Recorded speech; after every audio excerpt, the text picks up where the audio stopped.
এমনও হইতে পারে আমার ভাই হয়তো কোনোদিন ইবাদত করার সুযোগ পায় নাই, ওই শুকটান দেওয়া বিড়ির মধ্যেও যদি সে ওই দাঁড়িপাল্লার দাওয়াত দিয়া আল্লাহর দ্বারে কবুল হয়ে যায়, এমনও হইতে পারে পিছনের সব আল্লাহ মাফ করে দিয়ে তার তো ভালো করে।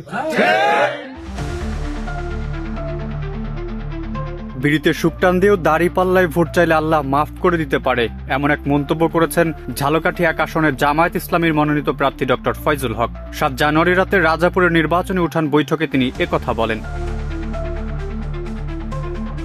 বৃহস্পতিবার রাতে সামাজিক যোগাযোগ মাধ্যমে ভাইরাল হওয়া এই বক্তব্য doctor Faizul Haque the youth leader of Bangladesh নামে একটি ফেসবুক পেজে লাইভে প্রচার করা হয়।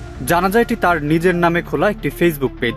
বক্তব্যে ডক্টর ফয়জুল হক বলেন, আপনারা দৈনিক বিড়ি খান 5টা-10টা, বিড়ি যে দোকান থেকে খাবেন ওই দোকানে গিয়ে বিড়ি অর্ডার দেবেন আর লগে লগে বিড়ি ধরি একটা শুকটান মেরা বলবেন, কি খবর ডাকি কদেহি, কারবার ডাকি, দেশের অবস্থা দেখছো, দাড়িপাল্লা ছাড়া এদেশে তো আর মানুষ দেখি না। শোনেন, আমি তো গল্পের ছলে বলি, তাই বলার কারণে আপনাদের আনন্দ লাগতেছে।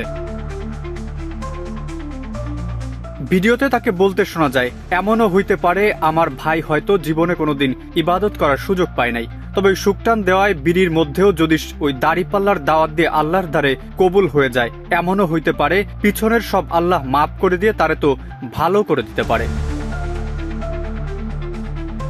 পুরুষদের জন্য পরামর্শ দিয়ে ফয়জুল হক বলেন, এখন থেকে 5 টাকার চা খাবেন আর 15 টাকার গল্প করবেন আর বলবেন, খবর তো দেখি সব জায়গায় ডক্টর ফয়জুলের দাড়িপাল্লার জয় জয়কার। এটা বলার পরে আশপাশে আরো 5-10 জন আপনার সঙ্গে একই কথা বলবে। নারীদের উদ্দেশ্য করে ডক্টর ফয়জুল হক বলেন, জীবনে অনেক গপ্প মারছেন, প্রত্যেকদিন বিকেলে উঠানে যাইয়া গপ্প মারা, এরপর চুলের বিনি বাঁধা, একজন আরেকজনের মাথা আশ্রয় দেওয়া, কিন্তু আজকে থেকে একটা মাথাও আর ফিরে আশ্রাইবেন না, যাইবেন ভাবির মাথায় চিরুনি রেখেই পেনা পোড়া শুরু করবেন দাড়িপাল্লার। এতদিন তোমার কথা শুনছি, মাথার উকুন এনে দিচ্ছি, আজকে থেকে তোমার কাছে আসলে তুমি আমার কথা শুনবা, তোমারে শোনাবো, তুমিও আরেকজনরে বলবা।